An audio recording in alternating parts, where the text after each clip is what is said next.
Hey guys, and welcome back to my channel. My name is Taylor and I am a digital nomad.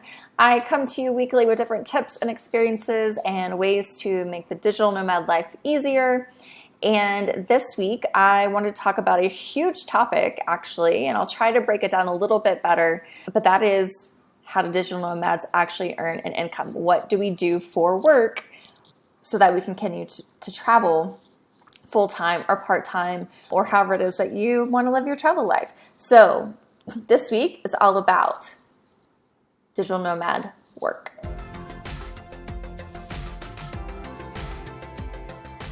So I like to kind of break the people I meet up into three different categories.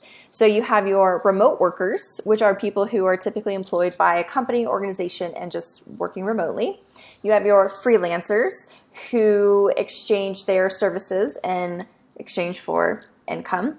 And then you have your entrepreneurs. So those people who are sort of creating their own way or their own thing to actually make money. These are pretty broad categories still, and there are so many different things that you can do within them, but I'm going to try to break each one of them down a little bit just to start giving you an idea so you can start brainstorming about how you can take your skills and experiences and passions and actually turn them into a job that you can do online or remotely so that you can travel as much as you want. So the first category is remote worker. And I think this one's probably the most straightforward, one that I think people can understand the easiest because it's a little bit more traditional in the sense that you have someone who is employed by an organization or by a company. So there are actually a lot of companies these days that are fully remote. They don't have an office. All of their employees might be employed all over the world, maybe within their country, and they are completely remote except for maybe one or two retreats a year where they bring the entire staff together.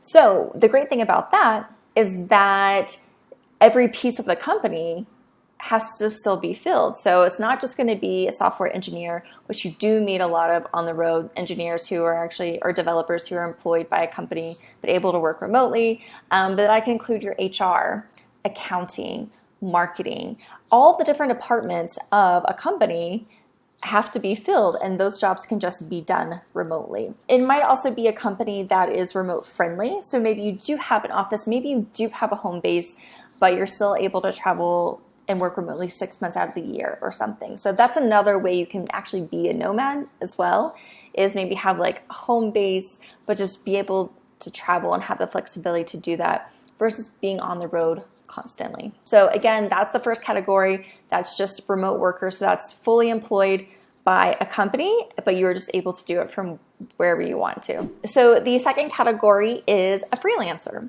And you probably know the term freelancer. And it's essentially just the very essence is someone who is not employed by anyone specifically, but offers their services in exchange. A business owner or someone will pay them for those services. So I put myself into that category. I am self-employed as a freelancer, as a virtual business assistant. And within that category, within a virtual assistant, you can really be anything. So for example, me personally with my clients, I've helped out with online course creation, website updates, video editing, although I do not edit my own videos. I have a video editor. That's another service that you could offer. Copywriting, social media management, anything like that. Anything that kind of falls under the category of being self-employed and offering any type of service to somebody else and they pay you in exchange, that would be considered a freelancer. So a lot of photographers are freelancers as well. So you might just find a wide variety of people who fall into that category as they're traveling. The third category is a business entrepreneur, or maybe your own business owner. So this category, you'll meet people again that kind of like run the gamut. So they might have moved overseas to start their own company. Maybe it's an app that they really want to get going. Maybe it's some sort of online software that they are creating and intend to sell their product to the masses. Being an Amazon seller, which I also do. So I also see myself in two categories actually. So the freelancer and the entrepreneur category. So I am an Amazon seller. I have my own product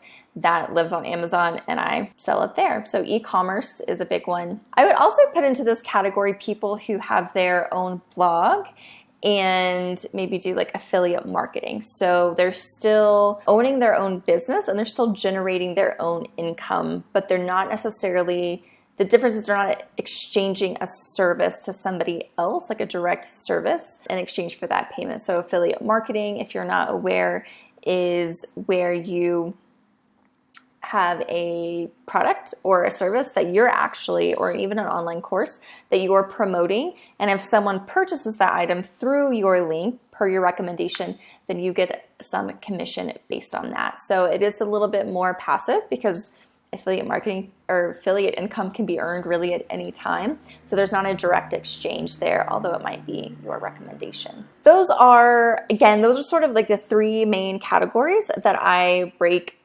digital nomads down into.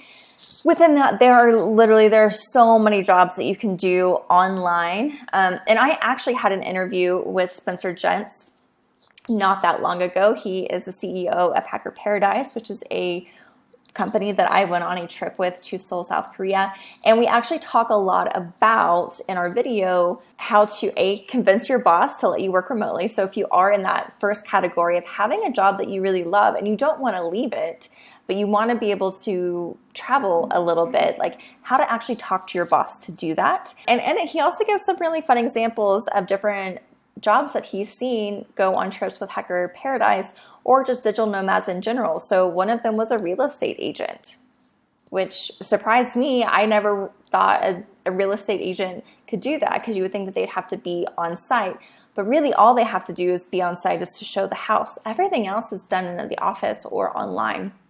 So you can hire out certain aspects of your business if you want that maybe you do have to be there for, maybe hire someone else to do that, to be physically there so that you can travel more often or maybe a few times out of the year. So get creative.